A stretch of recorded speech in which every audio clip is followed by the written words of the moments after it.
Welcome to the Designer Practice Podcast. I'm your host, Kayla Das, and I am a Canadian social worker, business coach, and private practice owner. I love all things systems, strategies, and step-by-step processes, helping therapists and coaches design a private practice that doesn't only provide practice profitability, but also the time freedom that they had initially set out to achieve. In this podcast, we'll discuss everything from private practice startup to passive income to building automated systems so that you spend less time inside of your practice and more time outside of it doing the things that you love. Let's dive in.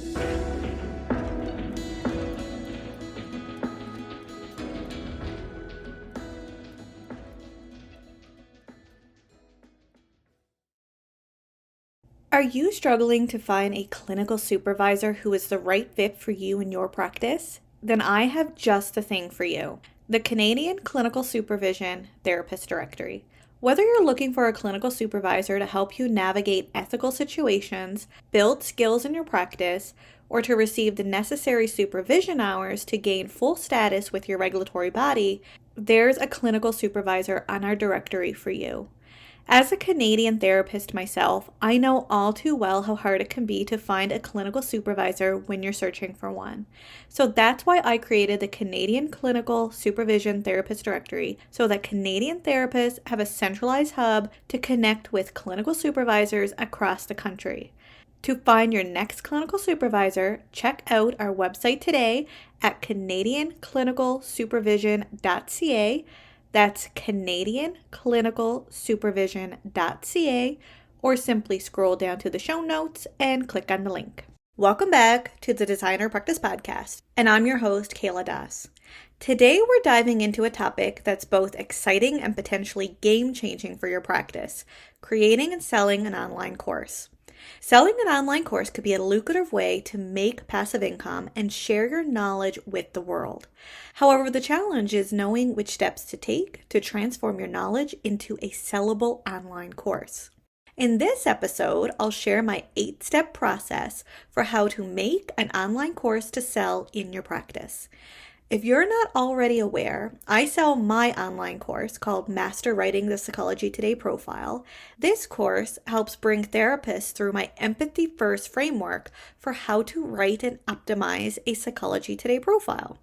The reason I'm sharing this is not to sell the course to you, but instead to explain my process when creating and selling it. Although if you're interested in checking it out, I do have the link in the show notes. So I also want to note as well that I'm going to refer to some of my favorite course creation tools in this episode. I'll have all the links in the show notes, including any discount codes that I provide. So I don't want you to worry about writing them down, especially if you're driving or out for a walk currently. You can easily click on the links after you finish this show. So let's dive right into the steps. So step 1 is choose your online course topic. The key to a successful course is to choose a topic that either addresses a specific problem and brings course participants from point A to point B, which I call a problem-based course, or provides tangible steps for building a specific skill, which I call a skills-based course. A third course type is theory-based courses, which aims to primarily educate the participant on a specific topic. Theory-based courses are very common in university settings. However, when creating online courses, typically problem-based and skill-based courses sell much better than theory-based courses. And let me explain why. When someone is looking for a course, they're usually looking for help with something, whether it's they want to build a skill or they want to solve a specific problem. Participants are much more likely to purchase an online course that either focuses on solving a problem or developing a skill, whereas there are few people who would buy a course for the simple purpose of knowing about a specific topic, especially when there's so much knowledge out in the world currently, unless it gives some type of result or there's an external reward for doing so. Let me give you an example. Theory-based courses are profitable for universities because they are a means to an end. They are a requirement to complete the degree. There's an external reward attached to the theory-based course. In addition, most theory-based courses in university often lead to practical components as well. So later in the degree, you may have an additional course teaching you the skills such as how to write assessments or how to conduct a therapy session, or even when you are doing your practicum placement. So the theory eventually leads into skill development. With an online course, however, you only have one opportunity with your course to provide someone with the result that they are searching for. If your course is promising information but no specific results, course participants may not even take the course. And if they do, once they complete it, they may be left with the question of, what's next? And after paying that money to take the course, they may feel dissatisfied with the course and even have buyer's remorse. Now, in saying that, you can certainly include theory into problem-based and skills-based courses, as long as it's relevant and necessary for the overall helpfulness of the course content. In fact, it's not uncommon for online courses to overlap in its type. For example, it is possible to have a skills-based course that solves a problem. It's also possible for a skills-based or problem-based course to include theory. It's also possible for a problem-based course to also teach a skill that also has some theory behind the topic. However, the main type of course you choose depends on the main purpose of the course. Now, let me give you an example. So going back to my course, Master Writing the Psychology Today Profile course, its main purpose is to teach therapists how to write and optimize their Psychology Today profile so that they get clients contacting them through their profile, especially if they haven't been seeing the traction that they've been hoping for before taking the course. So the main type of this course is a problem-based course. It's looking to solve a problem, helping therapists go from no or few client contacts to attracting clients through their profile. However, in the course, I teach several skills such as how to write effective copy for your profile, as well as technical strategies for reaching more prospective clients through your Psychology Today profile. So it does overlap, but its main purpose is to solve a problem for the participant. It's a problem-based course. I hope that makes sense. So step 2, create your online course outline. It may be tempting to dive right into building out your presentations and putting your course together without creating an outline. And some people do create courses on the fly and they work. However, I just know for me personally, I'm someone that definitely has to prepare, and a course outline can help you determine the sequence in which you want to teach your content.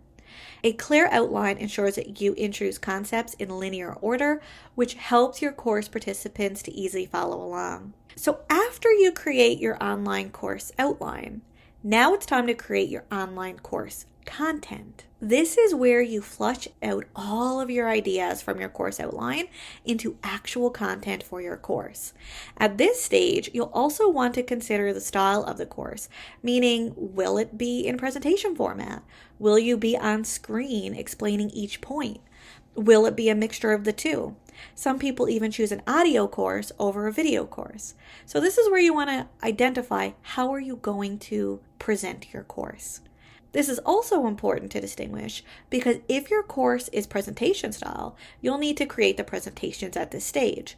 If you're going to be 100% on camera, you might want to create scripts. If it's a mixture of both, you may want to have a clear idea of which parts you're going to have presentations created for and which parts you may need a script. So you really want to have a clear idea on the structure as well as what is going into this course. Once you have that figured out, now it's time to record and edit your content. There are so many tools out there that you can use, but my favorite tool is Descript because it provides a transcription and editing capabilities all in one. Based on participant feedback in my course, I now include transcriptions as a resource in the course so that participants can easily follow along as they're going through the video content, and transcriptions make it accessible for everyone. So using Descript, which automatically transcribes the audio portion of the video, is a game changer for course creation.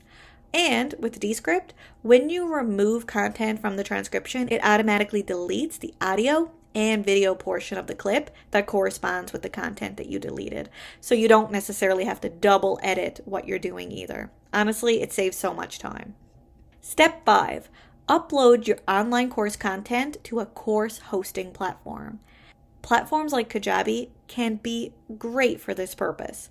Personally, I love Kajabi because it includes everything you need to run an online business.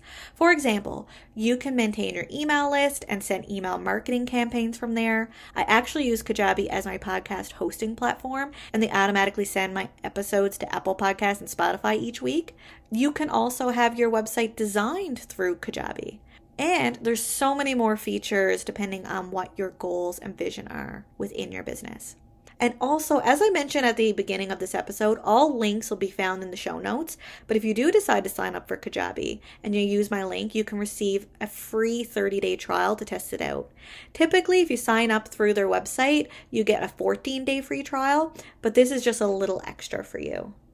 So step 6, set your online course pricing structure. There really isn't a formula for how to price your course. Although it's probably the number one question that I often get asked is, how much do I price my course? But when setting a price, consider the value that you're providing and ensure your pricing reflects that. For example, I charge $249.99 Canadian for Master Writing the Psychology Today profile course because it helps with a specific problem that helps participants get more clients. I also know that if they get only 2 clients from the concepts I teach in this course, they get their money back and then some. So really, it's true value. In saying that, the reason I don't charge more is because although the course is jam-packed with strategies and tools, it is a short course overall that helps with only one aspect of their overall marketing journey as a therapist. However, I'm in the process of creating the Designer Podcast Academy, which teaches everything someone would need to know about creating, planning, recording, scheduling, and monetizing a podcast for both solo episodes and guest episodes. As this course will be much more content and resource heavy, as well as it's a one-stop shop podcasting training that brings a person from point A to point B to point C to point D. It will cost more than Master Writing the Psychology Today profile because the value is bigger. However, don't get too caught up on the pricing because at the end of the day, you can always increase or decrease your price in the future if needed. Step 7, create your online course sales page. Your sales page should pull prospective participants in by highlighting how the course can solve their problem and or help them build a specific desired skill.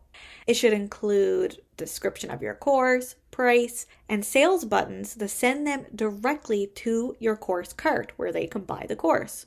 If you're using Kajabi, they have a checkout cart created for you with a specific URL. It's super easy to plug into any website button. So honestly, it's really just highlight the URL and plug it in somewhere. Super simple. Also ensure to include all necessary legal templates describing your terms of purchase. Unfortunately, this step is probably one of the most commonly missed steps when selling digital courses, but it helps protect your content and your business. Fortunately, you don't have to just create these legal templates yourself. You can buy course creator legal templates from Online Legal Essentials. I have the link below, and if you use the coupon code EVASPARE10, that's EVASPARE10 at cart, you'll receive 10% off the regular price. Finally, is you want to launch and relaunch your online course. Decide whether you want it to be an evergreen course, meaning you can sell it all year round, or you launch it at specific times of the year to create urgency and anticipation. There's pros and cons to each. Evergreen is great because people can buy it all year round, but people tend to buy more quickly when it's only offered certain times of the year. So that's why people choose launching over the evergreen. But even if you choose an evergreen, it's still a good idea to relaunch your course several times a year to build hype for it. I will say that when I do my launches, I make a lot more than I would just leaving it open and just hoping someone will come and buy it. So you still want to launch regardless of your choice. And there you have it, my 8-step process for creating and selling an online course. So let's recap.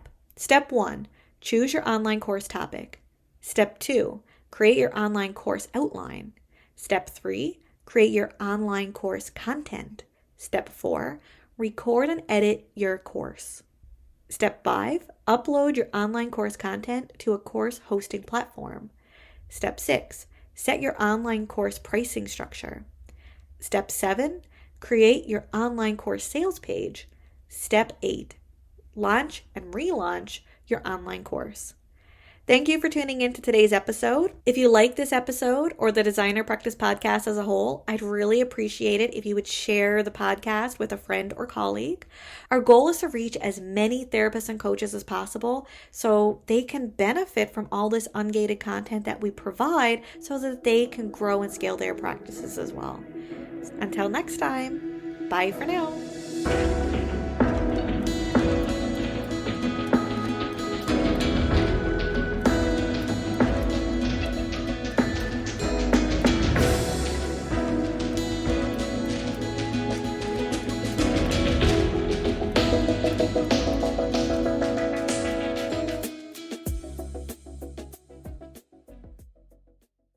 Please be advised that the podcast advertisements and links in this episode may be affiliate and or sponsor links where Evaspare Inc. and the Designer Practice Podcast receive compensation for sales or signups made through link clicks. This helps the Designer Practice Podcast continue to provide free and valuable content to you each week. Thank you, and we appreciate your support.